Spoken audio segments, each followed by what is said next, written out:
بسم اللہ الرحمن الرحیم نحمدہ ونصلی علی رسولہ الکریم وعلی آلہ واصحابہ اجمعین۔ میری گفتگو کا موضوع بہت طویل بھی ہے اور بہت مختصر بھی ہے، اس لیے میں نے یہ طے کیا ہے کہ گفتگو نسبتاً تھوڑی ہوگی اور سوالات کا وقفہ نسبتاً ذرا طویل ہوگا۔ جو موضوع مجھے ڈاکٹر ادریس زبیر صاحب نے دیا ہے وہ ہے کہ آج کل مشرقی ممالک میں بالعموم اور مغربی دنیا میں بالخصوص اسلام میں خواتین کی حیثیت اور مقام و مرتبے کے بارے میں جو غلط فہمیاں پائی جاتی ہیں یا پیدا کی جا رہی ہیں وہ کیا ہیں، اور اسلام کی وہ کون سی تعلیمات اور احکام ہیں جن کو ان غلط فہمیوں کا ذریعہ اور نشانہ بنایا جا رہا ہے۔ اس لیے کہ جب تک اس معاملے میں ہمارے ذہن صاف نہ ہو کہ اسلام کے احکام جو قرآن پاک یا سنت رسول میں دیے گئے ہیں وہ نہ صرف مبنی بر انصاف اور مبنی بر عدل ہیں، بلکہ ان کے پیچھے ایک ایسی حکمت اور مصلحت کار فرما ہے جس کو جب تک پیش نظر نہ رکھا جائے ان احکام کو سمجھنا اور ان کی حکمت سے واقف ہونا بڑا دشوار ہے۔ عام طور سے کہا جاتا ہے کہ اسلام میں خواتین کو ثانوی حیثیت حاصل ہے۔ کہا جاتا ہے کہ اسلام میں خواتین کو آدھا انسان یا آدھا آدمی کہا گیا ہے۔ کہا جاتا ہے کہ عورت کی حیثیت مرد کی خادم اور ایک دم چھلے کی ہے، اور اس طرح کی بہت سی باتیں مغربی اور مشرقی پرش میں آئے دن چھپتی رہتی ہیں، اور ہماری بہنوں کا، ماؤں کا، بیٹیوں کا ایک خاصا حصہ اس سے متاثر ہوتا رہتا ہے۔ یہ کہنا تو بڑا دشوار ہے بلکہ نامناسب ہے کہ ہم یہ کہیں کہ وہ ساری خواتین جن کے دلوں میں غلط فہمیاں پیدا ہوئی ہیں وہ اسلام کی مخالف ہیں، اسلام دشمن ہے، اس لیے ایسی باتیں کرتی ہیں۔ میرا خیال ہے ہمیں ایسا نہیں کہنا چاہیے۔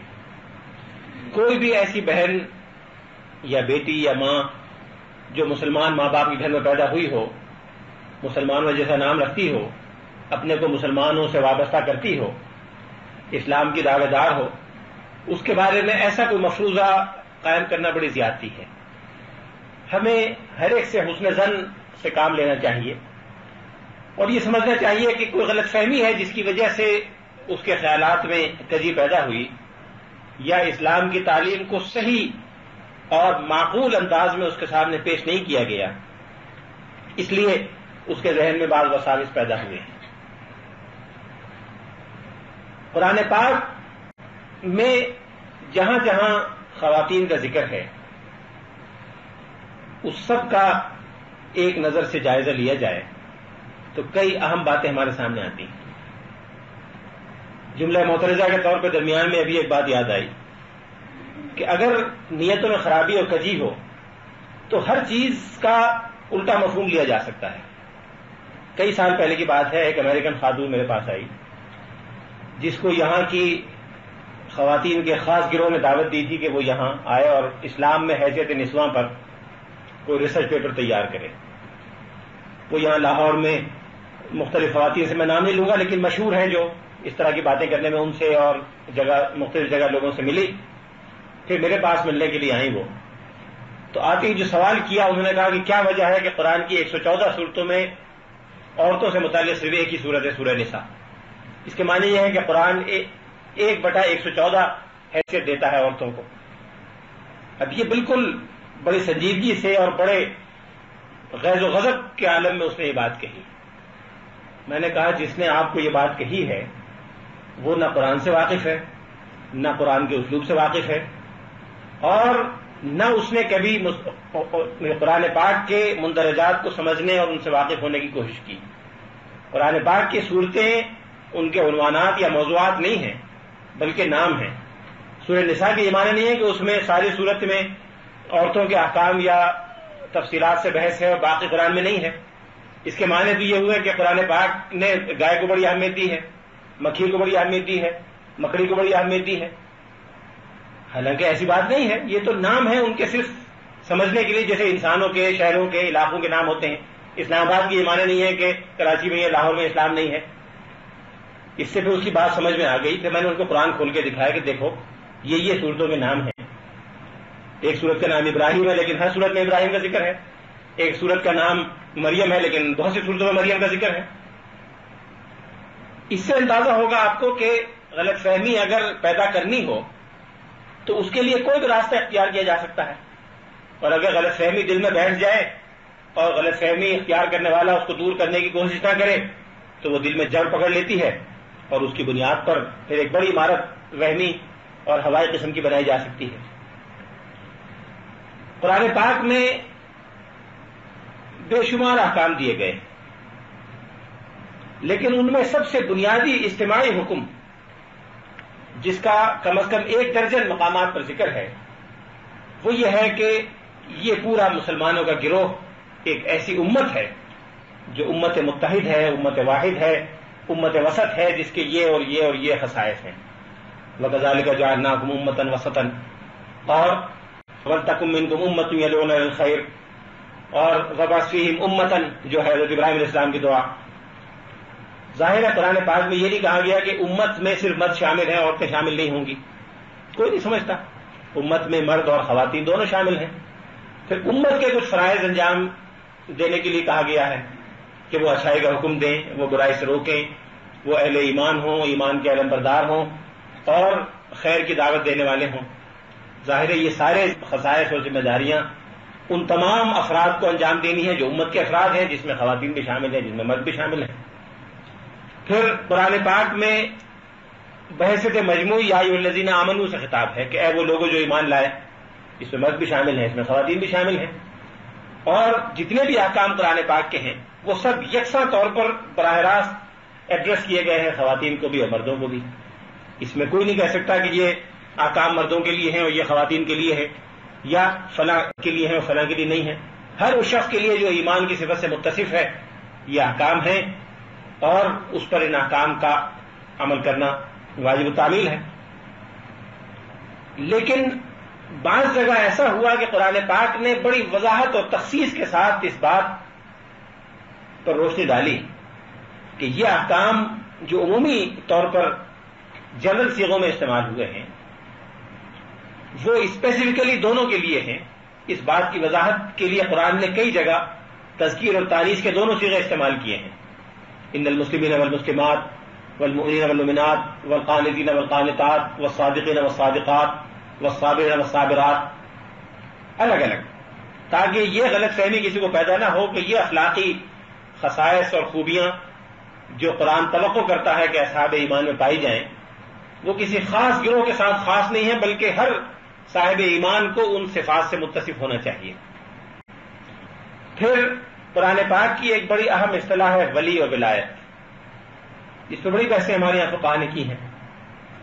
ولی سے مراد ہے وہ شخص جو آپ سے ایسا تعلق رکھتا ہو جس میں دوستی بھی ہو، جس میں ہمدردی بھی ہو، جس میں شفقت اور مہربانی کا عنصر بھی ہو، جس میں مدد اور تعاون کا جذبہ بھی شامل ہو، جس میں ایک ایسی گہری ہمدردی اور ہمکاری کا تصور موجود ہو کہ جو آپ کا بوجھ اٹھانے کے لیے، آپ کا دکھ درد بانٹنے کے لیے اور ہر قسم کی مدد دینے کے لیے تیار رہتا ہے. اللہ ولی الذین آمنوا، اللہ ولی ہے اہل ایمان کا. اللہ تعالیٰ کس اعتبار سے ولی ہے؟ اس اعتبار سے کہ اللہ تعالیٰ دوست اپنے کو کہتا ہے اہل ایمان کا. اللہ تعالیٰ اپنے کو ان کا مددگار قرار دیتا ہے. اللہ تعالیٰ ان پر رحیم ہے، اللہ تعالیٰ ان پر مہربان ہے، اللہ تعالیٰ ان پر شفیق ہے. قرآن پاک میں جہاں جہاں ولی، ولایت اور اولیاء کے الفاظ آئے ہیں ان سب پہ غور کریں تو یہ سب مفہوم اس میں موجود ہیں. یہ کہا گیا کہ اہل ایمان یہودیوں اور عیسائیوں کو ولی نہ بناؤ. ظاہر ہے اس کے معنی عام لین دین نہیں ہے. عام لین دین تو حضور صلی اللہ علیہ وسلم بھی کیا کرتے تھے. یہودیوں سے کاروبار، تجارتی لین دین، شہریت کا معاہدہ، حقوق، فرائض، ساری چیزیں یہودیوں عیسائیوں کو حاصل تھی. نجران کے عیسائیوں کو جو حقوق آگے دیے وہ نجران کا معاہدہ آج بھی موجود ہے. مدینے کے یہودیوں کو میثاق مدینہ میں جو حقوق دیے گئے وہ آج بھی موجود ہے، آپ دیکھ لیں. لیکن اس سب کے باوجود یہ کہا گیا کہ ان کو ولی نہ بناؤ. اس کے معنی یہ ہے کہ ولایت اس سے بہت اونچے درجے کی چیز ہے جس میں محض تعلقات، محض لین دین، محض شہریت کے حقوق و فرائض میں ہم آہنگی، محض قانون کے سامنے برابر ہونا، یہ چیزیں شامل نہیں ہیں، بلکہ وہ اس سے ماورا کوئی چیز ہے جس میں دلی ہمدردی، دلی دوستی، دلی مہربانی اور ایک دوسرے کے ساتھ وہ تعلق جو خاص تعلق ہوتا ہے وہ شامل ہے۔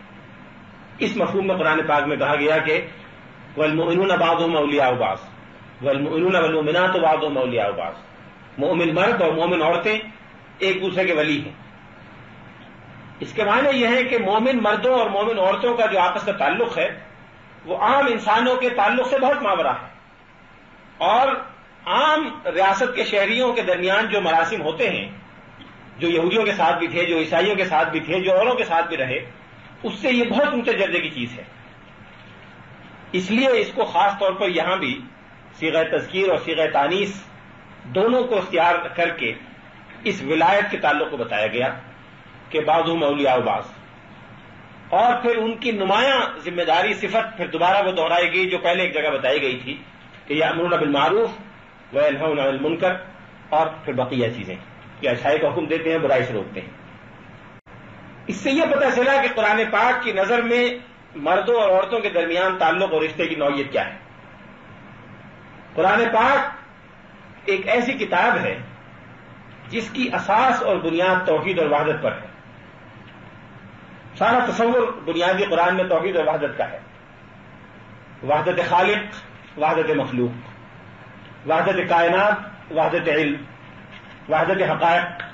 اس کائنات کی حقیقت ایک ہے، اس میں یکسانیت پائی جاتی ہے، اس میں تسلسل پایا جاتا ہے، اور اس میں کوئی ڈائیکوٹومی نہیں ہے، اس میں کوئی تعارض اور تناقض نہیں ہے۔ ما تری فی خلق الرحمن من تفاوت، یعنی قرآن کی 20 آیتوں میں اس کے پہلو بیان کیے گئے ہیں کہ اللہ کی مخلوق میں تم کوئی ڈائیکوٹومی یا تفاوت نہیں دیکھو گے، ایک یکسانیت، ایک تسلسل، ایک ہم آہنگی اور ایک وحدت اس میں پائی جاتی ہے۔ اس لیے قرآن پاک کا مزاج وحدت اور توافق کا ہے، توحید اور ہم آہنگی کا ہے، یکجہتی کا ہے۔ اس لیے قرآن جو معاشرہ قائم کرنا چاہتا ہے اس کی بنیاد ولایت پر ہے، ولایت ان سارے مفاہیم میں جو ابھی میں نے عرض کیے۔ لہذا قرآن کسی ایسے تعلق کو قبول نہیں کرتا جو کسی تصادم یا کانفلکٹ یا تعارض کو جنم دیتا۔ اس کے مقابلے میں آپ دیکھیں کہ جو قومیں تثلیث کی، شرک کی یا کثرت خالق یا کثرت الہ کے قائل ہیں، ان میں ایک مسلسل تصادم اور کانفلکٹ کا تصور پایا جاتا ہے۔ ہر چیز میں آپ دیکھ لیں، سیاست میں دیکھ لیں، آپ اقتصاد میں دیکھ لیں، فلسفے میں دیکھ لیں کہ دو قوتوں کا ایک مسلسل کشمکش ہے، ایک کانفلکٹ ہے، جس کے نتیجے میں تیسری قوت پیدا ہوتی ہے، پھر وہ تیسری قوت کے مقابلے میں چوتھی پیدا ہو جاتی ہے، پھر کانفلکٹ ہوتا ہے، پھر پانچویں پیدا ہو جاتی ہے، اور اس طرح سے ان کے خیال میں کائنات چلتی رہتی ہے۔ مارکیٹ کی قوتوں کا تصادم ہوتا ہے، جو کتاب اٹھا کے دیکھیں، سیاست کی ہو، قانون کی ہو، اکنامکس کی ہو، اس میں کانفلکٹ اور تصادم کا ذکر ملے گا۔ اسلام کی کسی کتاب میں تصادم اور کانفلکٹ کا ذکر نہیں ملے گا، بلکہ ہم آہنگی اور یکجہتی اور اخلاقی طور پر ایک بھائی چارے کا ذکر ملے گا۔ لہذا قرآن پاک مردوں اور عورتوں کو دو متصادم گروہ کے طور پہ کنٹمپلیٹ نہیں کرتا۔ قرآن جیسے یعنی انویسٹ کرتا ہے تصور کو، جس طرح سے تصور کرتا ہے اس تعلق کو جو مردوں اور عورتوں کے درمیان پایا جاتا ہے، وہ دو متحرک کیمپوں کا نہیں ہے جیسے مغرب میں ہے کہ جی خواتین کے حقوق ہیں، یہ مردوں کے حقوق ہیں، اور ایک گروہ مردوں کا ہے جو ان حقوق سے انکاری ہے، ایک گروہ عورتوں کا ہے جو ان حقوق کا مطالبہ کرنے والا ہے، اور دونوں میں ایک مسلسل تعارض اور کشمکش ہے، کبھی یہ گروہ غالب ہے، کبھی وہ گروہ غالب ہے، دونوں میں مفادات کا ٹکراؤ ہے۔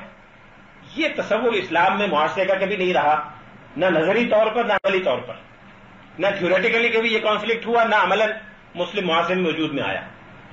مسلم معاشرہ تو ایک ہم آہنگی اور بھائی چارے کا معاشرہ ہے، ولایت پر مبنی ہے۔ اس میں خواتین ہوں یا مرد ہوں، بطور مرد کے یا بطور خاتون کے قرآن نے کہیں خطاب نہیں کیا، کہیں قرآن میں نہیں آیا کہ یا ایھا الرجال یا ایھا النساء کہ عورتوں ایسا کرو یا اے مردوں ایسا کرو، اے ایمان والو ایسا کرو۔ بس قرآن جب مردوں اور عورتوں کو الگ الگ دیکھتا ہے تو یا تو وہ دیکھتا ہے شوہر کی صورت میں یا باپ کی صورت میں یا بھائی کی صورت میں یا بیٹے کی صورت میں، یا وہ دیکھتا ہے خاتون کو ماں کی صورت میں یا بیوی کی صورت میں یا بہن کی یا بیٹی کی صورت میں. تعلق کی نوعیت جو ہوگی کہ مردوں اور عورتوں کے درمیان وہ ان چار میں سے کسی ایک کی ہوگی.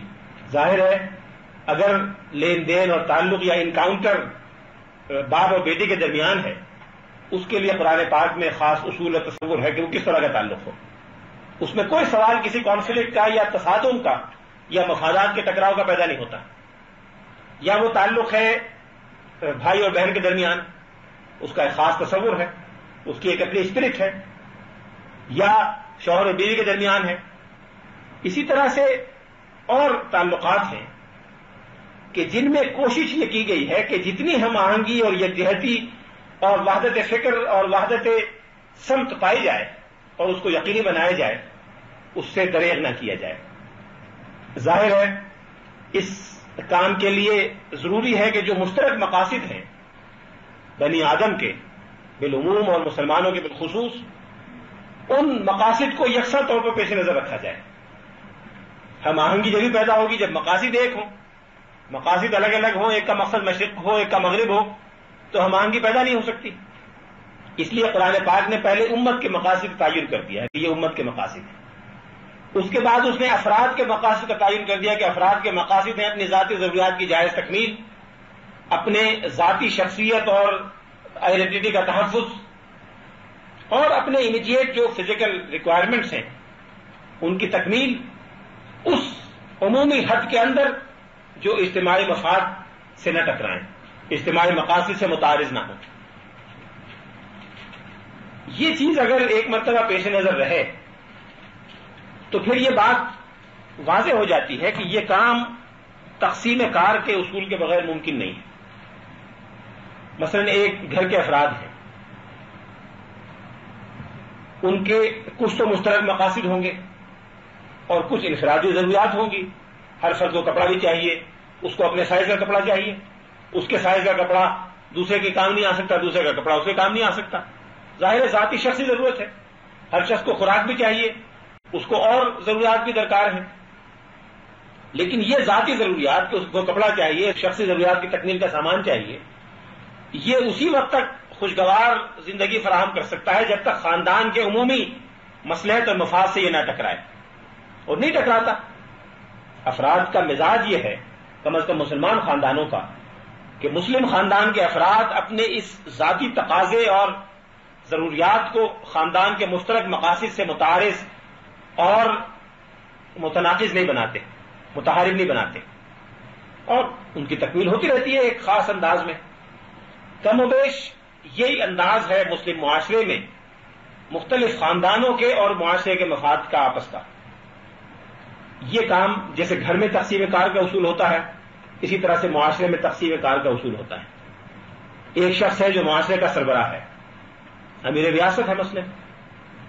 ظاہر ہے اگر ایک شخص امیر ریاست ہے اور ایک شخص مامور ہے، ایک حاکم ہے معاشرے میں اور ایک اس کے احکام کی تعمیل کرنے والا ہے، تو اس کے یہ معنی نہیں ہے کہ مساوات ختم ہو گئی. مساوات تو ہے. کوئی بھی مساوات کا بڑے سے بڑا علم بردار مثلا امریکہ کے نظام کو مساوات کے خلاف نہیں کہتا کہ جی صدر امریکہ تو ایک ہی ہے، باقی سارے صدر کیوں نہیں ہے 20 کروڑ آدمی. ظاہر ہے 20 کروڑ صدر نہیں ہوں گے، صدر ایک ہی ہوگا، باقی 19,99,999 شہری ہوں گے. اس لیے کہ اس کی ضرورت ہے، نظام اس کے بغیر چل نہیں سکتا. کچھ لوگ فوجی افسران ہوں گے، جنرل ہوں گے 5 اسٹار، کچھ سپاہی ہوں گے. ساری فوج کے سارے سپاہی جنرل نہیں ہو سکتے. اس لیے کہ تقسیم کار کا لازمی تقاضا ہے کہ ایسا ہو. انسانوں کا نظام اس کے بغیر چل نہیں سکتا کہ ذمہ داریوں کی حدود مقرر کی جائیں اور ذمہ داریاں گریڈڈ انداز کی ہوں، گریڈڈ ذمہ داریاں تقسیم کی جائیں. یہی بات اسلام میں خاندان میں رکھی گئی ہے کہ ذمہ داریاں تقسیم کی گئی ہیں، اور اگر ذمہ داریاں تقسیم نہ کی جائیں تو جیسے باقیہ معاشرے نہیں چل سکتے، اسلام کا خاندان بھی اس انداز میں نہیں چل سکتا جس طرح اسلام چلانا چاہتا ہے. اب وہ کیا چیزیں ہیں جو اسلام بنیادی اہمیت جن کو دیتا ہے اور جس کے بارے میں اسلام کوئی کمپرومائز نہیں کرنا چاہتا؟ اس میں سب سے بنیادی چیز یہ ہے، اس پر ایک الگ گفتگو کا موضوع ہے، لیکن جو بنیادی مقاصد انسان کے ہیں وہ یہ کہ انسان کے خاندان کا، نسل کا عزت و آبرو کا تحفظ ہو. یہ ان بنیادی مقاصد میں سے ہیں یہ چیزیں جو ساری شریعت کی بنیادی مقاصد ہیں کہ ادارہ خاندان یعنی انسٹیٹیوشن آف فیملی، انسان کی عزت و آبرو، انسان کی نسل، اس کی عقل، ان سب چیزوں کا ہر قیمت پر تحفظ کیا جائے اور کوئی کمپرومائز ان میں سے کسی ایک پر بھی نہ کیا جائے۔ عزت و آبرو کے تحفظ کے لیے یہ بھی ضروری ہے، اسلام کی بنیادی شرط ہے کہ کوئی شخص معاشرے میں ایسا نہ ہو جس کا کسی خاندان سے تعلق نہ ہو۔ ہر شخص کا یہ رائٹ ہے کہ وہ ایک خاندان کا فرد ہو، اور اس کے لیے بہت سارے احکام ہیں جس کی وضاحت کا یہاں موقع نہیں ہے، لیکن ہزاروں احکام اسلام کے اس اصول کی بنیاد پر ہیں۔ لہذا اسلام میں ایسا کوئی تصور نہیں ہے کہ ایک شخص کسی کے گھر میں پیدا ہو اور وہ اس کے خاندان کا فرد نہ ہو۔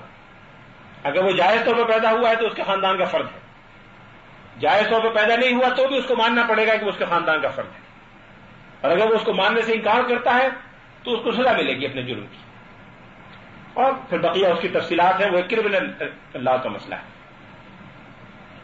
اس لیے اس سارے نظام کو چلانے میں بنیادی چیز یہ ہے کہ معاشرے میں ایک شرم و حیا کا، معاشرے میں عفت اور پاکیزگی کا اور ایک اخلاقی صفائی کا وہ ماحول ہو جس کے بغیر یہ چیزیں نبھ نہیں سکتی اور موجود نہیں رہ سکتی، اس کا تحفظ نہیں کیا جا سکتا۔ اس کے لیے اسلام نے تقسیم کار جب کی تو دو ذمہ داریاں عمومی طور پر اس نے مقرر کر دی، ایک ذمہ داری گھر کے نظام کو بنانے اور چلانے کی، اور ایک ذمہ داری اس گھر کے نظام کو چلانے کے لیے وسائل فراہم کرنے کی۔ اس نے یہ دیکھا کہ خاتون خانہ اپنی طبیعت کے اعتبار سے، اپنے مزاج کے اعتبار سے، اپنی رحمت اور شفقت اور رحم دلی اور نرمی طبع کے اعتبار سے اس کے لیے زیادہ موزوں ہے کہ وہ گھر کے ماحول اور گھر کے نظام کو چلائے۔ ربۃ البیت اس کو قرار دیا، وہ گھر کی سردار ہے۔ پھر اس کے لیے وسائل فراہم کرنے کی ذمہ داری ذرا تھوڑی سی محنت طلب چیز ہے، ذرا وسائل فراہم کرنے کی بات ہے، اس میں قربانی بھی دینی پڑتی ہے، اس میں جسمانی قوت بھی درکار ہے، اس میں اور وسائل بھی درکار ہیں۔ یہ ذمہ داری اس نے مرد کے سپرد کر دی۔ لوگ کہتے ہیں کہ جی خواتین کو ترقی میں حصہ لینا چاہیے، اسلام نے خواتین کو ترقی میں حصہ لینے سے روکا۔ مجھے کئی سال پہلے امریکہ میں ایک غیر مسلم خواتین کے مجمع میں یہی بات کرنے کا موقع ملا، اور یہی سوال کہ جی آپ اسلام کی تعلیم خواتین کو ترقی میں حصہ لینے سے روکتی۔ میں نے کہا بالکل نہیں روکتی، آپ یہ طے کریں پہلے کہ آپ ترقی کس کو کہتے ہیں۔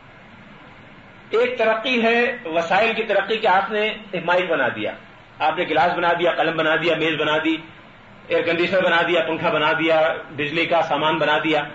یہ ٹولز ہیں، یہ اکوپمنٹ ہے۔ ٹولز اور اکوپمنٹ فی نفسی مقصود نہیں ہے، فی نفسی مقصود انسان ہے جس کے لیے یہ سارے ٹولز ہیں۔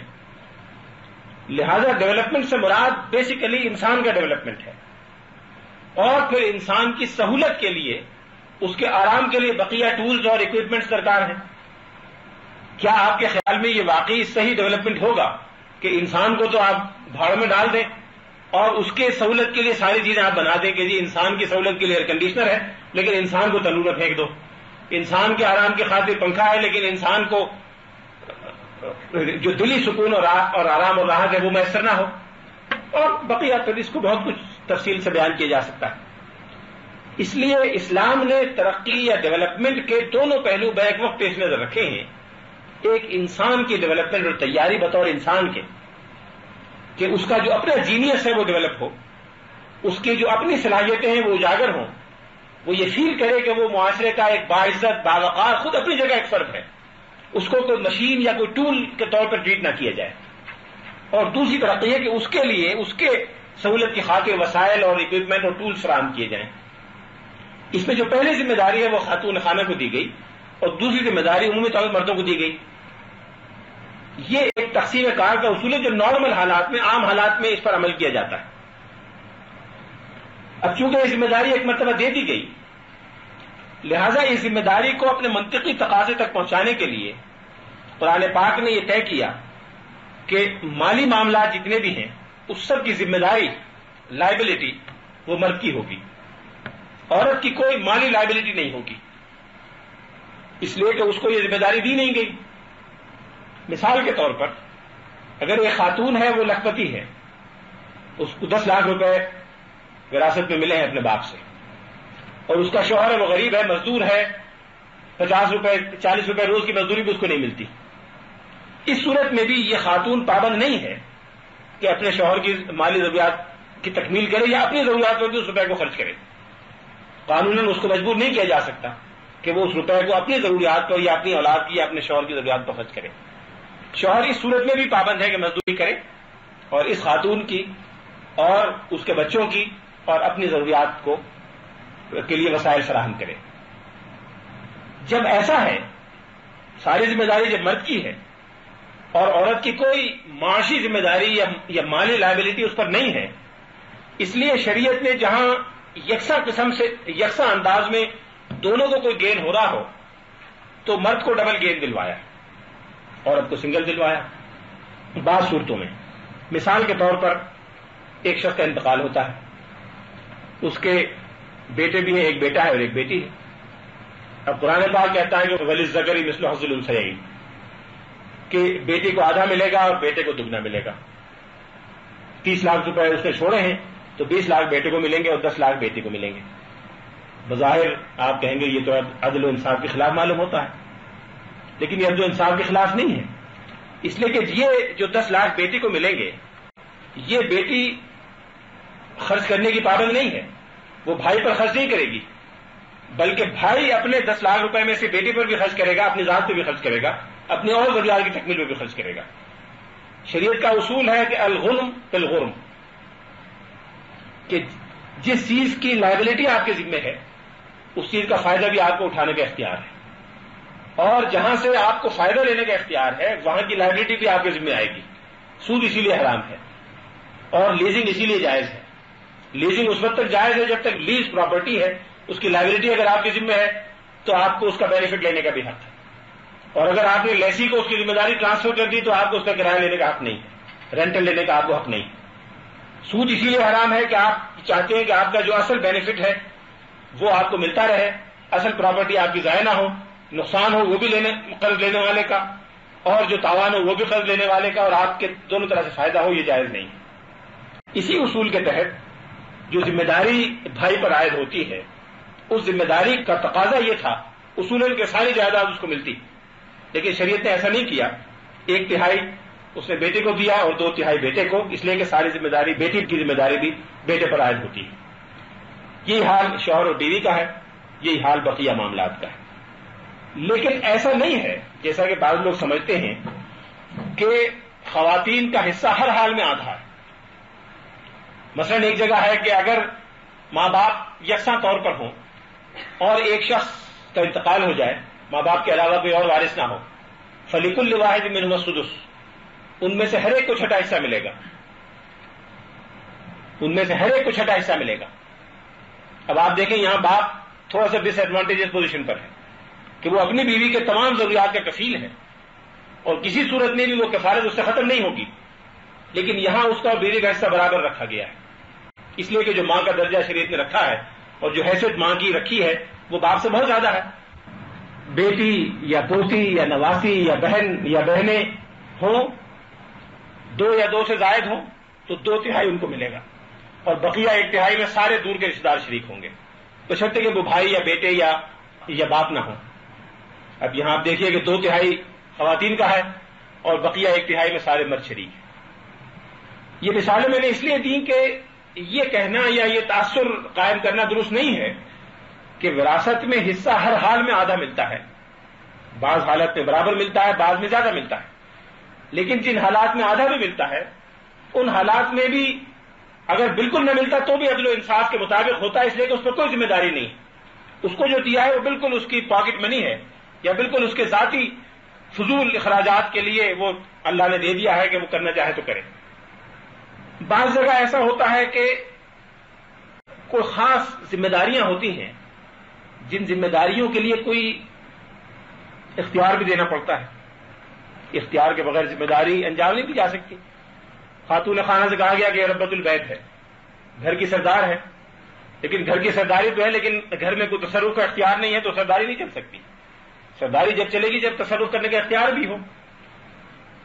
شریعت یہ کہتی ہے کہ کوئی نظام یا کوئی یونٹ بغیر سسٹم کے نہ چلے. رسول اللہ صلی اللہ علیہ وسلم نے فرمایا کہ اگر 2 آدمی بھی سفر پر جا رہے ہوں تو اپنے میں سے ایک کو امیر بنا لیں، وہ دوسرا آدمی ایک کو کہے کہ جی آپ لیڈ کریں، میں آپ کے مطابق چلوں گا. بظاہر ہم نے اس پہ عمل کرنا چھوڑ دیا، لیکن بظاہر لگتا ہے کہ غیر ضروری سی بات ہے، لیکن عمل کر کے دیکھیں تو معلوم ہوتا ہے کہ کتنی مفید چیز ہے. ایک تو انسانوں کو ڈسپلن ہونے کی اور سسٹمیٹک انداز میں کام کرنے کی ٹریننگ ہوتی ہے. خود انسان ڈسپلن ہوتا ہے کہ خاص انداز سے جا رہے ہیں، ایک شخص لیڈر ہے، آپ اس کی بات مان رہے ہیں اور اس کے مشورے کے مطابق چل رہے ہیں. جب یہ معاملہ ہو کہ 2 آدمی بھی تنہا سفر پر جا رہے ہوں تو ایک کو امیر مقرر کر لیں، تو کیا خاندان کا کوئی سربراہ نہیں ہونا چاہیے؟ جہاں 5 آدمی 10 آدمی 3 آدمی 8 آدمی کام کر رہے ہیں، وہ سربراہی کس کی ہونی چاہیے؟ 2 شکلیں ہو سکتی ہیں، یا وہ سربراہی ماں کی ہو یا وہ سربراہی باپ کی ہو. اگر سربراہی ماں کی ہو تو آپ کہیں گے جی باپ کو نہیں بنایا، باپ کو ثانوی بنا دیا. باپ کی ہو تو آپ کہیں گے ماں کو کیوں نہیں بنایا. سوال تو دونوں صورتوں میں پیدا ہوگا. دونوں ہو نہیں سکتے. یہ قرآن پاک شرک، وہ قرآن کے خلاف ہے. توحید کا قرآن قائل ہے، یونیفارمٹی اور سسٹم اور یک رنگی کا قائل ہے. لیڈر تو ایک ہی ہوگا. اس لیے قرآن نے عمومی مصلحتوں کو پیش نظر رکھ کر مرد کو خاندان کا سردار قرار دے دیا، سربراہ. اور اس کے لیے اس نے سربراہی یا سرداری یا یہ الفاظ استعمال نہیں کیے، بلکہ قوام کا لفظ استعمال کیا. قوام کے لفظی معنی ہیں وہ شخص جو مینیجریل رسپانسبلٹیز انجام دیتا ہو، کسی چیز کو مینیج کرتا ہو، کسی چیز کا بندوبست کرتا ہو، ایڈمنسٹر کرتا ہو. اب مینیج اور ایڈمنسٹر کرنے کے لیے کوئی ایک آدمی ضروری ہے. اس کے لیے شریعت نے دیکھا کہ ایسا آدمی جو باہر بھی جاتا ہو، اندر بھی رہتا ہو، فزیکلی تھوڑا سا زیادہ اسٹرانگ بھی ہو اور مالی وسائل بھی فراہم کرتا ہو اور کر سکتا ہو. اس ذمہ داری کے لیے اس کو زیادہ موزوں قرار دیا گیا. لیکن جو تعلق کی نوعیت ہے، ظاہر ہے وہ باپ یا بیٹے کی ہوگی، یا شوہر اور بیوی کی ہوگی، یا بہن اور بھائی کی ہوگی، یا بیٹے اور ماں کی ہوگی. ان 4 کے علاوہ کوئی اور تعلق کی نوعیت اس سربراہ خاندان سے بقیہ ارکان خاندان کی نہیں ہو سکتی. اور اس کے لیے شریعت نے الگ سے تفصیلی احکام دے دیے ہیں کہ وہ تعلق کس نوعیت کا ہوگا اور کیسے ہوگا. اب چونکہ یہ ساری چیز پیش نظر نہیں رہتی اور ہمارے ذہن میں خاندان کا وہ تصور ہوتا ہے جو آج یورپ میں ہے کہ ہر شخص ایک منفرد حیثیت رکھتا ہے اور اس کے اپنے مقاصد اور مفادات ہیں، ان ٹوٹل ڈسریگارڈ آف ادرس مفادات اینڈ انٹرسٹ. ظاہر ہے اس میں ہر آدمی کا اپنا مفاد ہوگا اور وہ اپنے حق کے لیے کوشاں ہوگا، تو معاشرے میں ایک کانفلکٹ اور ایک ایسا تصادم پیدا ہوگا جو کبھی بھی ختم نہیں ہوگا. اگر میری تربیت یہ ہو اور میرا مزاج اور اندر کا جو میری بصیرت اور جو دینی اور ذہنی ساخت میرے ہے ضمیر کی اور دماغ کی، ضمیر کی اور خمیر کی، وہ یہ ہو کہ میری یہ ذمہ داری ہے کہ میں اپنی ماں کی خدمت کروں، میری یہ ذمہ داری ہے کہ میں اپنی بہن کی تمام ضروریات کی تکمیل کروں، اس کو آرام سے رکھوں حتی الامکان، اپنی قربانی دے کے اس کو میں خوش رکھوں، اپنی بیٹی کی ساری ضروریات کی تکمیل کروں، اس کو پریشانی نہ ہو، بیوی کو خوش رکھوں، اس کی جو بھی خواہش ہے وہ میں پورا کروں. اگر یہ رویہ ہو تو ظاہر ہے اس کو کوئی مطالبہ کرنے کی مجھ سے ضرورت نہیں پیش آئے گی. اسی طرح سے اس کا یہ رویہ ہو کہ میرا بھائی ہے یا بیٹا ہے یا باپ ہے یا شوہر ہے، یہ آرام سے رہے، اس کو کوئی پریشانی نہ ہو، تو مجھے کوئی مطالبہ کرنے کی ضرورت نہیں پیش آئے گی. قرآن پاک نے تربیت دی ہے کہ لوگوں کو ان کی ذمہ داریاں یاد دلائی جائیں، ان کے حقوق نہ یاد دلائے جائیں. آپ قرآن الحمد سے لے کر والناس تک پڑھ لیں، حدیث کی ساری کتابیں بخاری سے لے کر اور جتنی کتابیں چھپ گئی ہیں ساری پڑھ لیں، کہیں آپ کو نہیں ملے گا کہ لوگوں تم اپنے حقوق کے لیے کیا کرو. اور کبھی اسلامی تاریخ میں کوئی اپنے حقوق کے لیے آدمی نہیں اٹھا، کبھی نہیں، کم از کم مجھے نہیں ملی کوئی مثال تاریخ میں کہ کوئی فرد یا گروہ جماعتیں جتھے بنا بنا کے نکلے ہوں گے جی ہمارے یہ حقوق ہیں. لوگ اس کے لیے تو نکلے کہ ہماری ذمہ داریاں کیا ہیں وہ ہمیں پوری کرنے کا موقع دیا جائے. اس پہ تھوڑا سا غور کریں کہ 2 شکلیں ہیں. ایک شکل تو یہ ہے کہ آپ اپنے حق کے لیے لڑیں اور میں اس کا انکار کروں کہ میں نہیں دوں گا اور آپ لڑیں، تو ہر 2 آدمی ایک دوسرے سے لڑ رہے ہوں گے. ہر 2 آدمی، کوئی بھی سے 2 آدمی معاشرے میں لڑ رہے ہوں گے ایک دوسرے سے، اور وہ لڑائی ایسی ہوگی جو ان پریسیڈنٹڈ ہوگی اس لیے کہ یہ نہیں ہوگا کہ دو آدمی یہ دو یہ دو یہ، بلکہ ہر آدمی بقیہ تمام کے خلاف. ایک رومن ایک پرنسپل ہے لا کا، جس میں ہے کہ وہ صورتحال بڑی خطرناک ہوتی ہے جس میں ہر شخص ہر دوسرے شخص کے خلاف برسر جنگ ہو. جب ہر شخص ہر دوسرے شخص کے خلاف برسر جنگ ہوگا تو معاشرے میں کتنی تباہی آئے گی. لیکن اگر تربیت یہ ہو کہ ہر شخص اس ذمہ داری کو اپنے اندر محسوس کرتا ہو کہ میری ذمہ داری دوسروں کے بارے میں کیا ہے، تو کسی کو اپنے حق کے لیے کوئی مطالبہ کرنے کی ضرورت نہیں پڑے گی. میری ذمہ داری ہے کہ آپ کا حق پورا کروں، آپ کی ذمہ داری ہے کہ آپ میرا حق پورا کریں. میری ذمہ داری ہے کہ میں دیکھوں کہ میری ماں کا کیا حق بنتا ہے، ماں یہ دیکھیں کہ اس کا کیا حق بنتا ہے. بات ختم، کوئی کانفلکٹ معاشرے میں نہیں ہوگا. اس لیے اسلامی تاریخ میں ایسی مثالیں نہیں ملتی کہ مختلف لوگوں نے جتھے اور گروہ بنا بنا کے اپنے حقوق کے لیے لڑائیاں کی ہوں، مطالبے کیے ہوں، جھگڑے کیے ہوں. اس لیے کہ یہ دوسرے کی ذمہ داری تھی اخلاقی شرعی اللہ کے ہاں جواب دہی کے احساس سے کہ وہ دوسروں کے حقوق کے لیے اپنے وقت اور وسائل کو قربان کرے، نہ یہ کہ اپنے حقوق کے لیے دوسروں سے لڑے. اس لیے آج ہمارے یہاں جو فضا پیدا ہو رہی ہے حقوق اور جھگڑے اور لڑائی، وہ اس لیے پیدا ہو رہی ہے کہ یہ ترتیب ہم نے مغرب کے اثر سے بدل دی ہے. ہم اپنے معاشرے کو مغربی تصورات اور مغربی پیمانوں سے ناپنے لگے. مغرب میں خاندان کا ادارہ ختم ہو چکا. وہاں کے اعداد و شمار، مجھے شرم آتی ہے بہنوں کے سامنے اس طرح کی مثالیں دیتے ہوئے، لیکن بعض اعداد و شمار ایسے ہیں بعض ملکوں کے، امریکہ میں، کہ تیزی کے ساتھ یہ ریشو بڑھ رہا ہے کہ سنگل پیرنٹ فیملی، کوئی شادی نہیں، کوئی تعلق نہیں، بس ایک بچہ ہے جو معلوم نہیں کس کا ہے یا بعض اوقات معلوم ہے اس کے ساتھ ماں رہتی ہے یا باپ رہتا ہے. سنگل پیرنٹ فیملی، ان کے حقوق ہیں باقاعدہ. یہاں تک کہ مجھے آسٹریلیا جانے کا کئی سال پہلے اتفاق ہوا، وہاں گورنمنٹ کی طرف سے ایک ادارہ اس کام کا بنایا گیا ہے، اور اگر ہم اس طرف چلتے جائیں گے تو ہمیں وہاں اس منزل پہ بھی آنا پڑے گا ایک نہ ایک دن. وہاں ادارہ اس کام کو بنایا گیا ہے کہ اگر کوئی شخص سنگل پیرنٹ فیملی ہو، سنگل پیرنٹ فیملی بڑا خوبصورت لفظ ہے لیکن اس کے پیچھے جو بد اخلاقی اور بے حیائی پنہان ہے وہ آپ غور فرما لیں. اس کو اگر کوئی شخص یہ طنز کرے کہ سنگل پیرنٹ فیملی کیسے وجود میں آئی، تو اس کو جا کے اس دفتر میں شکایت کرنی چاہیے، اس کے خلاف مقدمہ چلایا جائے گا کہ تم نے اس کو طنز کیوں کیا. یعنی غیر اخلاقی حرکت کو غیر اخلاقی نہ کہیں، بے حیائی کو بے حیائی بھی نہ کہیں، اور اگر کہیں تو وہ جرم ہے. یہ اسٹیج یہاں بھی آئے گا اگر ہم اسی رخ پر چلتے رہے تو. وہاں تیزی کے ساتھ یہ نسبت بڑھ رہی ہے کہ جو بچے پیدا ہو رہے ہیں وہ کتنے جائز تعلق کے نتیجے میں پیدا ہو رہے ہیں اور کتنے ناجائز تعلق کے نتیجے میں پیدا ہو رہے ہیں. بعض ملکوں میں یہ ریشو 60% تک آ گیا ہے، 60%. اعداد و شمار ملتے ہیں چھپے ہوئے ہر جگہ. تو کیا ہم اس رخ پر جا رہے ہیں یا ہمیں اس رخ پر نہیں جانا چاہیے؟ یہ ہمارے غور کرنے کی بات ہے.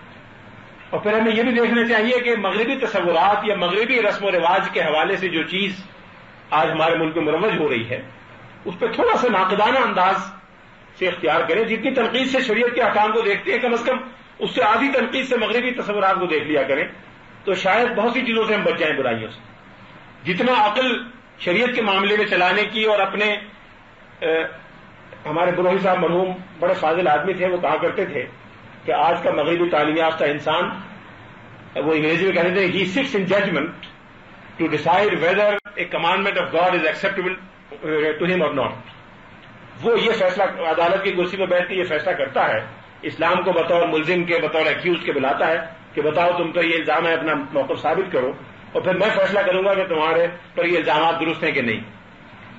تو جو رویہ اسلام کے ساتھ ہے کہ میں فیصلہ کروں گا، میری عقل فیصلہ کرے گی کہ کیا چیز قابل قبول ہے اور کیا قابل قبول نہیں ہے، اس کا اگر آدھا بھی مغربی تصورات کے ساتھ ہو جائے، ایک تہائی بھی ہو جائے، تو میرا خیال ہے کہ ہم بہت سی ایسی غلطیوں سے بچ جائیں گے جو خود بخود بغیر سوچے سمجھے ہمارے یہاں پیدا ہو رہی ہیں. لوگ کہتے ہیں کہ ہمارے یتیم خانے نہیں ہیں، لوگ کہتے ہیں ہمارے یہاں اولڈ جو لوگوں کے ہاؤسز نہیں ہیں. حالانکہ مسلم معاشرے میں ناقابل تصور تھا آج سے 200 سال پہلے کہ کوئی یتیم خانہ پایا جائے یا کوئی اور لوگوں کے، بوڑھے لوگوں کے ہاؤسز پائے جائیں. ہمارے خاندان میں، ہمارے معاشرے میں تو، ہمارے تاریخ میں تو کسی بوڑھے کا یا کسی بزرگ کا وجود ایک برکت اور ایک خیر کا اور ایک سعادت کا باعث خاندان میں سمجھا جاتا تھا، اور خاندان کا ہر شخص کی خدمت کرنا اور اس کی ضروریات کی تکمیل کرنا اپنا فرض سمجھتا تھا، کہ جائے کہ اس کو آپ نکال کے ڈال دیں اور 5-5 سال تک اس کو آپ اس کی خیریت نہ معلوم کریں۔ مجھے سن 1980 میں کچھ روز کے لیے انگلستان میں رہنے کا موقع ملا، تو میں ایک انگریز خاندان میں بطور پیئنگ گیسٹ کے رہا۔ تو ایک بوڑھا شخص تھا جس کی عمر 80 سال تھی اس وقت، اور بوڑھی خاتون تھی وہ 75 سالہ، ان کے گھر میں رہا۔ تو انہوں نے کہا کہ ہماری ایک ہی لڑکی ہے، یہ آکسفورڈ کی بات ہے، آکسفورڈ سے لندن کو 70 میل ہے، 1 گھنٹے کی ڈرائیو ہے گاڑی سے۔ ہماری لڑکی ہے جو لندن میں رہتی ہے، اور پچھلے 10 سال سے ہماری اس سے ملاقات نہیں ہوئی، لیکن وہ بڑی اچھی ہے۔ بہت تعریف کر رہی تھی ماں اس کی، تعریف یہ کر رہی تھی کہ جب اس کی شادی ہوئی تو اس نے مجھے پھولوں کا ایک گلدستہ بھیجا تھا، اور پھولوں کا گلدستہ بھیجنے کا وہاں طریقہ یہ ہے کہ پھولوں کے گلدستے فراہم کرنے والی ایجنسیاں ہوتی ہیں، آپ ان کو فون کر دیں کہ فلاں پتے پر ہماری طرف سے لکھ کر with compliments of mister so and so یا مس سو اینڈ سو ایک گلدستہ ان کے گھر میں دے آئیں اور بل ہمیں بھیج دیں، ہم آپ کو ادا کر دیں گے۔ تو اس نے شادی کے موقع مجھے یاد رکھا، گلدستہ مجھے بھجوایا، لیکن 10 سال میں ملاقات نہیں ہوئی۔ یہ چیز ہمارے یہاں بھی آنے والی ہے اور کراچی میں بعض شہروں میں آ رہی ہے۔ یہ سارے کے سارے نتائج ہیں اس انڈیویجولزم کے جو مغربی تصورات سے ہمارے یہاں آ رہا ہے، اور ان معیارات کے جو ہم نے بغیر سوچے سمجھے اپنا لیے ہیں، اور اس غیر معمولی نام نہاد تنقیدی رویے کے جو ہم نے مغرب کے بجائے اسلام کے بارے میں اپنا رکھا ہے۔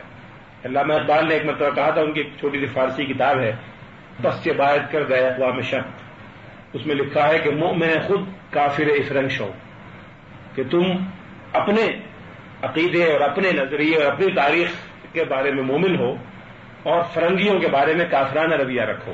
اس وقت تم اپنے کافر ہو، ان کے مومن ہو، حالانکہ تمہیں اپنا مومن اور ان کا کافر ہونا چاہیے۔ انہی الفاظ کے ساتھ میں آپ سے اجازت چاہتا ہوں۔ میرے پاس 15 منٹ ہیں سوال جواب کے لیے۔ ظاہر ہے یہ گفتگو کوئی مکمل نہیں تھی، ایگزاسٹو بھی نہیں تھی، لیکن اس سے زیادہ کا وقت نہیں ہے۔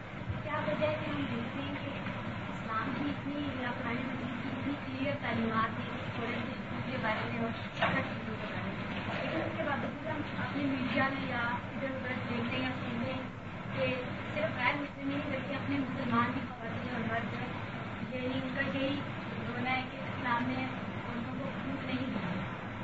اس کی وجہ کیا ہے جب اتنے کلیئر باتیں موجود ہیں؟ اصل میں اس کی وجہ یہ ہے، اور یہ ہمیں اس کا اعتراف کرنا چاہیے، کہ عملاً مسلم معاشرے میں اسلام پر سے عمل ختم ہو چکا ہے۔ مسلم معاشرہ آج جیسا کہ پاکستان میں مسلم موجود ہے، وہاں واقعتاً خواتین کے ساتھ بڑی زیادتیاں ہیں، اور واقعتاً بہت سے مردوں نے خواتین کو وہ مقام اور حیثیت اور حقوق نہیں دیے جو اسلام ان کو دیتا ہے۔ میں بھی جانتا ہوں، آپ کے علم میں بھی ہے، ہزاروں لاکھوں خاندان ایسے ہیں جہاں خاتون کو وراثت میں حصہ نہیں ملتا۔ لوگ کیا کرتے ہیں، جب وراثت کا ہوا انہیں جی بہن سے ہم نے لکھوا لیا، جی بہن نے ہمیں دے دیا۔ مولانا شبلی تھانوی کا فتویٰ ہے کہ یہ جائز نہیں ہے، اور جو ایسا کرے گا وہ ساری عمر حرام خوری کا مرتکب ہوگا، اور اس کو حرام کھانے کا، دوسرے کے حقوق غصب کرنے کا، وراثت کے احکام پر عمل درآمد نہ کرنے کا، خاتون کو محروم رکھنے کا، کوئی 1 درجن کے قریب گناہ انہوں نے گنوائے ہیں۔ ان سب کی سزا اس کو قیامت میں ملے گی۔ انہوں نے کہا کہ یہ کوئی طریقہ نہیں ہے کہ آپ نے لکھوا لیا کہ جی میں نے معاف کر دیا۔ اگر بہن بھائی کو دینا چاہتی ہے تو اس کا طریقہ یہ ہے کہ آپ جو اس کا حصہ بنتا ہو پہلے آپ تقسیم کر کے اس کو دے دیں، اس کے نام پہ ٹرانسفر کر دیں، مکان یا جائیداد یا زمین ہے، بینک اکاؤنٹ ہے تو آپ اس کے ٹرانسفر کر دیں۔ اس کے بعد پھر وہ 6 مہینے سال بھر کے بعد 5 سال کے بعد خوشی سے دیتی ہے تو دے دیں۔ انہوں نے کہا میرے خیال میں 1% بھی عورتیں ایسی نہیں ہوں گی جو اس صورت میں دیں گی۔ وہ تو شرما حضوری بھائی کے سامنے کون بولے ہاں جی ٹھیک ہے، تو یہ جائز نہیں ہے۔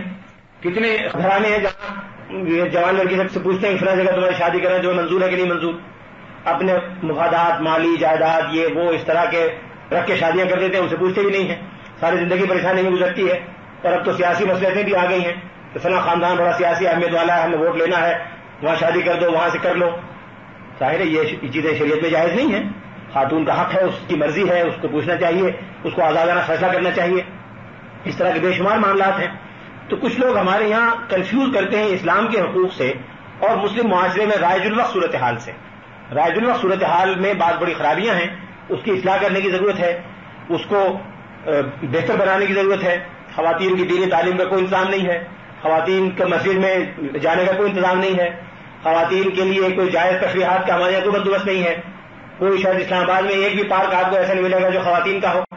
کوئی ایک بھی ایسا نہیں ملے گی کوئی پلے گراؤنڈ جو صرف خواتین کے لیے ہو، کوئی ایسا سوئمنگ پول نہیں ملے گا جہاں خواتین باپردہ جا کے سوئمنگ کر سکیں. یہ ہے زیادتی ہے، اس پہ عمل درآمد ہونا چاہیے، یہ سہولتیں فراہم ہونی چاہیے. کیا خواتین کو تفریح کا حق نہیں ہے؟ کیا خواتین کو کھیلنے کا حق نہیں ہے؟ لیکن جو اس کے لیے وسائل ہیں، جو حدود ہیں، وہ فراہم نہیں کی گئی. اس لیے لوگ جب اعتراض کرتے ہیں تو وہ جو کچھ ہماری کمزوریاں ہیں وہ اسلام کے کھاتے میں ڈال دیتے ہیں، اور جو لوگ اسلام سے واقف نہیں ہیں وہ واقعی انہیں اسلام کی خرابیاں سمجھ لیتے ہیں.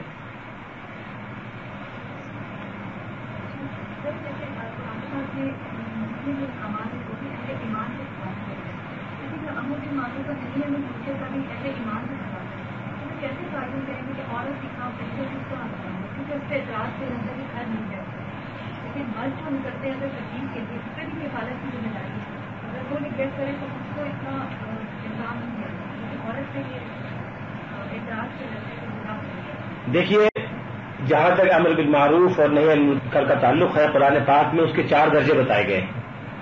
ایک درجہ ہے فرد کا، ایک درجہ ہے گروہوں اور جماعتوں کا، ایک درجہ ہے حکومت کا، اور ایک درجہ ہے پوری مسلم امت کا. جہاں تک افراد کا تعلق ہے، افراد تو اپنی سطح پر ہر شخص امر بالمعروف اور نہی عن المنکر کرنے کا پابند ہے. خاتون اپنے سطح پر اور اپنے دائرے میں، مرد اپنے سطح پر اور اپنے دائرے میں. تنظیمیں اور جماعتیں یا گروہ، جس میں سے یہ الہدیٰ ایک تنظیم ہے، اس کی جہاں جہاں وسائل اور جو اس کا دائرہ ہے، جہاں تک اس کی پہنچ ہے وہاں تک یہ کریں. حکومتیں اپنے وسائل اور اپنی سطح پر، اور پوری امت اپنی سطح پر اور اپنے وسائل سے پوری انسانیت کی سطح پر. یہ قرآن پاک نے 4 الگ الگ بتائے ہیں. اس کے باوجود قرآن پاک نے اتنی اہمیت دینے کے باوجود امر بالمعروف اور نہی عن المنکر کو فرض کفایہ قرار دیا ہے. بعض صورتوں میں فرض عین قرار دیا ہے. فرض کفایہ اس کو کہتے ہیں کہ بحیثیت مجموعی پورے گروہ کی ذمہ داری ہے. اگر اس میں سے کوئی مؤثر تعداد کر رہی ہو تو سب کی ذمہ داری ادا ہو جائے گی، اور اگر کوئی مؤثر تعداد نہ کر رہی ہو تو پھر سب کے سب ذمہ دار ہوں گے. فرض کفایہ کا حکم یہ ہے کہ فرض کفایہ کی وجہ سے فرض عین کو قربان نہیں کیا جا سکتا. مردوں کی ذمہ داری یہ فرض عین ہے کہ وہ گھر کے خواتین کی، گھر کے لوگوں کی ذمہ داریوں کی تکمیل کریں. لہذا کوئی مرد اگر گھر کی خواتین کی ضروریات کو نظر انداز کر کے، اپنے گھریلو تقاضوں کو بھلا کر چھوڑ کے اور اس کو مجروح کر کے تبلیغ کے لیے جاتا ہے تو یہ جائز نہیں ہے میرے نزدیک. میں صاف طور پر خود تبلیغ کے دوستوں سے بھی میں یہ کہتا رہتا ہوں کہ یہ چیز درست نہیں ہے، اور اس کا میں بھی چھوٹا سا واقعہ بھی آپ کو سناؤں گا. یہ درست نہیں ہے، لیکن لوگ جا رہے ہیں. ظاہر ہے میرے خیال میں شریعت کے احکام کی نافرمانی ہے. میں خود ذاتی طور پر ایسے واقعات جانتا ہوں کہ بعض لوگ تبلیغ کے جذبے اور جوش میں ایسی صورتحال میں گھر کے لوگوں کو چھوڑ کے چلے گئے کہ ان کو بہت پریشانیوں کا سامنا کرنا پڑا. میرے خیال میں ایسی صورت میں نہ صرف یہ کہ تبلیغ کا اجر نہیں ملے گا، بلکہ ان ذمہ داریوں کو بھلانے کا شاید نقصان اور گناہ زیادہ ہو. اس لیے کہ شریعت نے بڑا توازن رکھا ہے. اس تبلیغ کے بارے میں تو کوئی انسان شبہ کر سکتا ہے کہ یہ صحیح طریقے کے مطابق ہے کہ نہیں ہے. میرے نزدیک نہیں ہے بالکل صحیح طریقے کے مطابق، لیکن کم از کم کہنے والا کہہ سکتا ہے. رسول اللہ صلی اللہ علیہ وسلم کے زمانے میں تو کوئی نہیں کہہ سکتا تھا کہ یہ 100%، 1000% اسلام کے طریقے کے مطابق نہیں ہے. رسول اللہ صلی اللہ علیہ وسلم کے زمانے میں جس کے جہاد ہونے میں کوئی ذرہ برابر شبہ نہیں کر سکتا، جس کے اخلاص کے بارے میں کوئی دو رائے نہیں ہو سکتی، کوئی نہیں کہہ سکتا. ایک شخص آیا اور حضور کی اپیل پر آیا، اس نے کہا کہ میں آپ کے ساتھ جہاد میں حصہ لینے کے لیے آیا ہوں. وَتَرَكْتُ أَبَوَيَّ يَبْكِيَانِ، میں نے اپنے ماں باپ کو روتا چھوڑا ہے. تو رسول اللہ صلی اللہ علیہ وسلم کی آنکھوں میں آنسو آ گئے.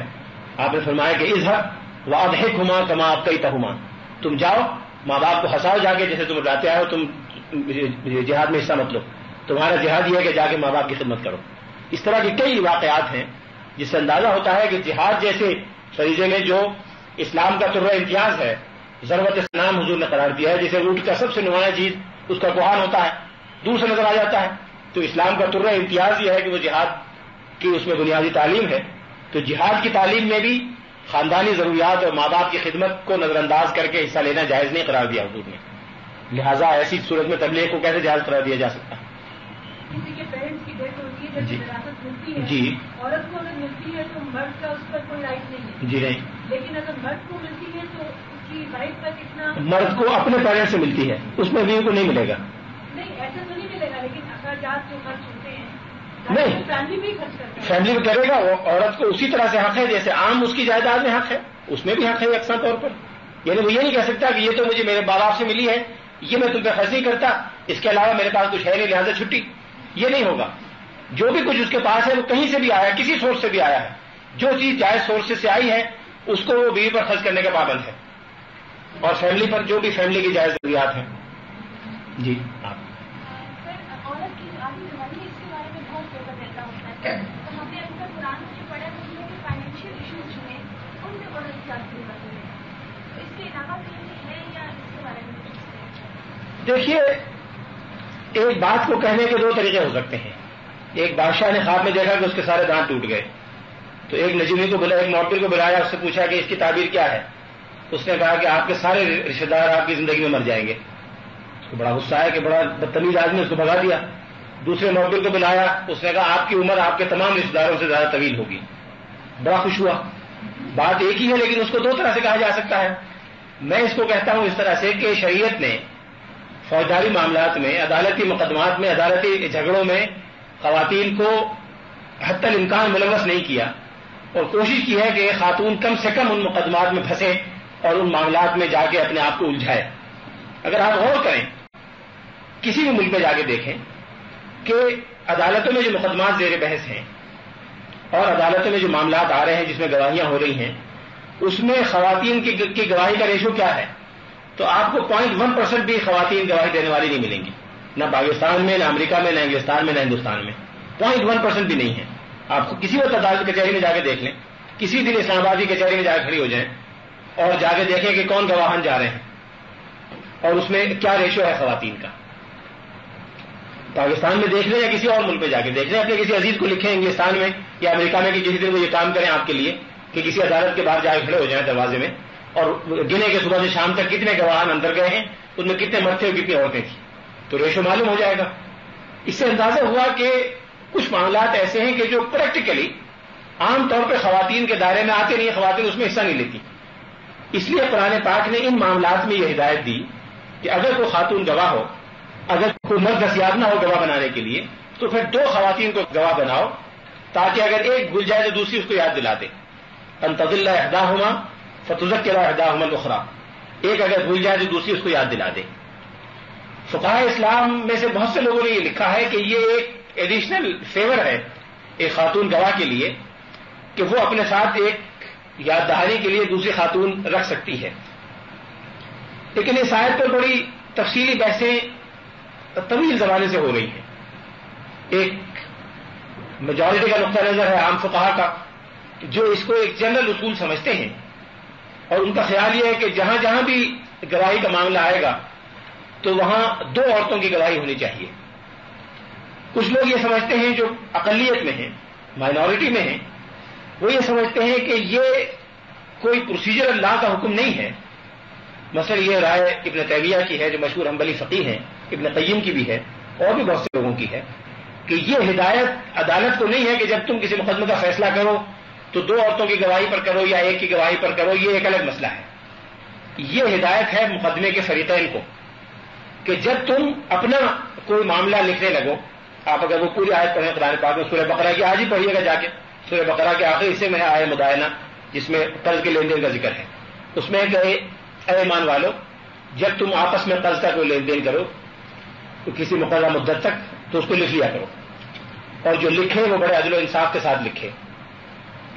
اگر لکھنے والا دستیاب نہ ہو اور وہ خود بھی لکھنا نہ جانتا ہو تو پھر کوئی چیز رہن لے کے رکھ لو جو تم اس وقت تک رکھے رکھو جب تک کہ تمہارا قرض واپس نہ ہو، اور اگر رہن بھی نہ ہو تو پھر تم 2 گواہ بنا لو، 2 مرد ایسے کہ جن کو تم پسند کرتے ہو، اور اگر 2 مرد دستیاب نہ ہو تو 1 مرد اور 2 عورتیں، تاکہ اگر ایک بھول جائے دوسری یاد دلا دے. اگر گواہان بھی دستیاب نہ ہو اور تم ایک دوسرے پر اعتماد کرتے ہو تو پھر اس کی بھی ضرورت نہیں. یہ مفہوم ہے اس آیت کا. ابن تیمیہ اور ابن قیم دونوں یہ کہتے ہیں، اور اس میں بڑا وزن معلوم ہوتا ہے، کہ یہ کوئی مینڈیٹری ریکوائرمنٹ نہیں ہے، یعنی یہ کوئی لازمی نہیں ہے کہ ایسا ہی ہو.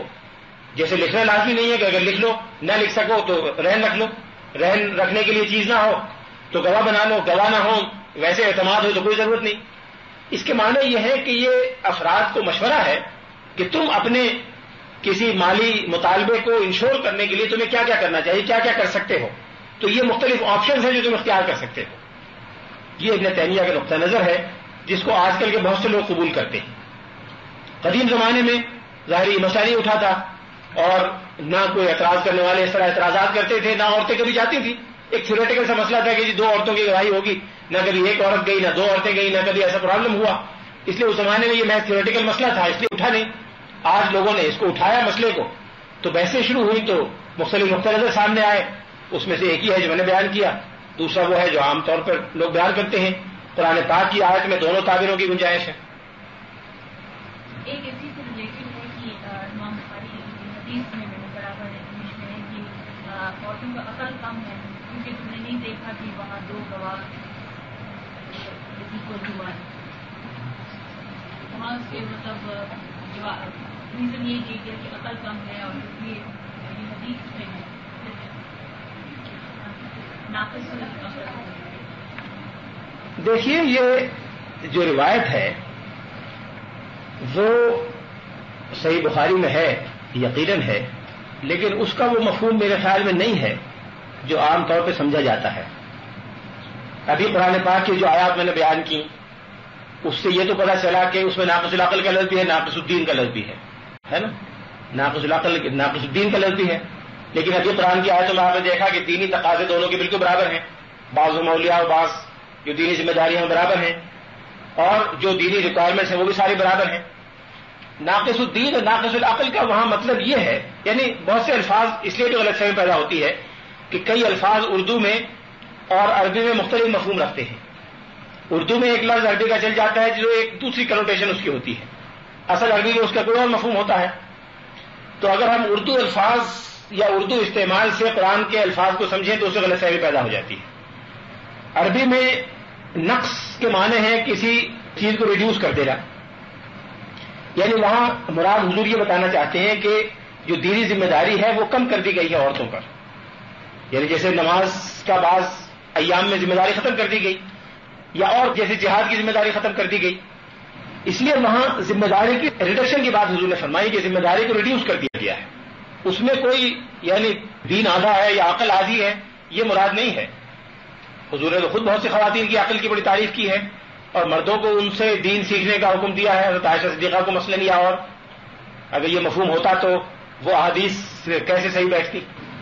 لیکن عام طور پہ لوگ ان دونوں باتوں کو ریلیٹ کر دیتے ہیں کہ گواہی والی بات اور ایک ناقص العقل والی بات. ہمارے گھر میں تو یہی ہو رہا ہے اور بالکل ڈیگریڈ کر دیا گیا عورت کو. مطلب میرے ہسبینڈ کے ساتھ تھوڑی بحث ہوتی ہے تو وہ ان 2 باتوں کا حوالہ دیتے ہیں.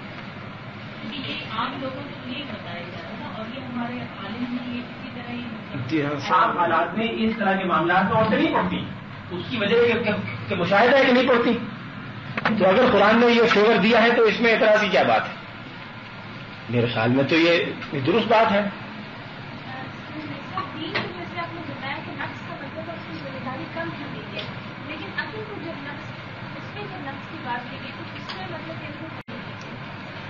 اس سے کیا مراد ہے؟ عقلی ذمہ داریاں بھی کم کر دی گئی ہیں. مثال کے طور پہ آپ کے پاس بھی نالج ہے، ڈاکٹر جی صاحب کے پاس بھی نالج ہے، ان کی ذمہ داری ہے کہ چین تک جا کے اس کو پہنچائیں. آپ کی ذمہ داری نہیں ہے کہ چین تک جا کے پہنچائیں. آپ کی ذمہ داری صرف اپنے قریبی لوگوں تک ہے، ان کی ذمہ داری آگے تک ہے. میرے کوشچن ہے کہ اگر ایک عورت قتل کی واحد گواہ ہے، مثلاً قتل ہوا اس کی عورت واحد گواہ ہے، تو کیا اس ایک گواہی کی بیس پر ججمنٹ کی؟ میرے خیال میں تو کی جا سکتی ہے، اور اس کی کوئی 1 درجن مثالیں میں نے ایک مضمون میں جمع کی ہیں کہ رسول اللہ صاحب کے زمانے میں اور خلفاء راشدین کے زمانے میں ایک عورت کی یا صرف ایک عورت کی گواہی پر فیصلے کیے گئے، اور جو عام نقطہ نظر میں اس پہ اتفاق نہیں کرتا. مالی میں 2 عورتیں. جی مالی میں جی. اگر آج کل کے جو جدید ہوتے ہیں ان کے حصول کے لیے عورت کو گھر سے باہر نکلنا ضروری ہے کہ گھر میں بیٹھے بیٹھے یہ ٹیکنالوجی نہیں حاصل ہوتی، تو اس صورت میں جب اس کی فیملی لائف ڈسٹرب ہو رہی ہو اور ان کا حصول بھی جو کہ فرض میں شامل ہے تو اس میں وہ کس چیز کو پریفر کرے؟ وہ شادی سے پہلے علم حاصل کرے.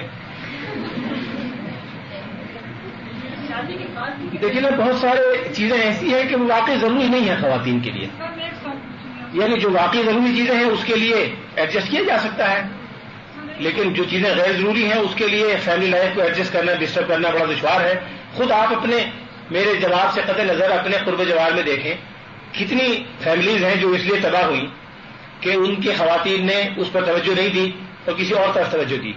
میں کوئی اپنے جاننے والے حلقے میں کم از کم 1 درجن ایسی خواتین کو جانتا ہوں جن کی شادی کی عمر گزر گئی اس لیے کہ انہوں نے کہا اعلیٰ تعلیم حاصل کرنی ہے. اس کے بعد اتنی میزریبل لائف ہوئی کہ وہ اعلیٰ تعلیم دھری رہ گئی اور باقی سارے معاملات بھی گڑبڑ ہو گئے. اس لیے جو چیز اللہ نے رکھی ہے شریعت میں بڑی فطری ہے اور مزاج کے مطابق ہے, اسی پہ عمل کرنا چاہیے. فیملی لائف کو ہی کرنا چاہیے اور فیملی لائف کے ساتھ بھی تعلیم ہو سکتی ہے, ایسی مشکل بات نہیں ہے. یعنی ایڈجسٹ کرنے کی بات ہے, فیملی کے لوگ کوآپریٹ کرنے کو تیار ہو سکتا ہے, کیوں نہیں ہو سکتا. ڈاکٹر وی زبیر صاحب اور ان کی بیگم دونوں پی ایچ ڈی کرنے گئے تھے, ایک ساتھ گئے تھے. مجھے معلوم ہے میں نے ان کو بھیجا تھا زبردستی. ہاں, دونوں پی ایچ ڈی کر کے آئے, فیملی لائف کے ساتھ ساتھ ہو کے آ گئے, کیوں نہیں ہو سکتا.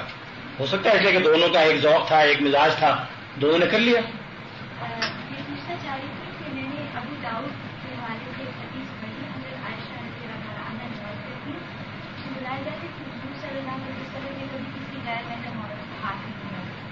اور اس سے عام طور پہ مسلمان معاشرے میں اسی لیے بہن بہن ایک دوسرے سے انصاف کریں, لیکن اگر کسی نے کسی مقصد کے لیے تعلیم وغیرہ کے لیے کسی غیر مسلم معاشرے میں کافی سال رہنا, تو اس حکم کا درجہ کچھ صورت غیر موقعہ میں آتا ہے کہ غیر محرم سے خاتمہ دلایا جائے یا یہ قطعی طور پر حرام ہے.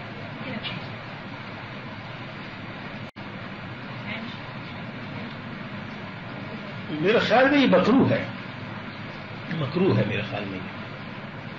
یعنی مجھے صحیح معلوم نہیں لیکن میرا اندازہ یہ ہے کہ یہ مکروہ ہے, اس لیے کہ جو حدیث ہے اس میں جو اس کا موقع ہے وہ یہ ہے کہ ایک رسول اللہ صلی اللہ علیہ وسلم کے پاس کچھ خواتین بیعت کرنے کے لیے آئے. اس زمانے میں بیعت ہوا کرتی تھی ہاتھ سے مسافہ کر کے, تو آپ نے فرمایا کہ انی لا اصافح النساء, کہ میں عورتوں سے مسافہ نہیں کیا کرتا. پھر آپ نے روایت میں آتا ہے کہ حضرت عمر سے کہا کہ تم بیعت کر لو. اس میں وضاحت نہیں کہ حضرت عمر نے ہاتھ ملا کے بیعت کی یا کیسے کی, اس میں روایت خاموش ہے. اس سے خیال ہوتا ہے کہ شاید حضرت عمر کے لیے یہ ممانعت نہ ہو اور حضور نے اپنے لیے رکھی ہو, میں کہہ نہیں سکتا. لیکن میرا ذاتی خیال یہ ہے کہ یہ مکروہ ہے, حرام نہیں ہے, قطعی حرام کے درجے تک نہیں ہے.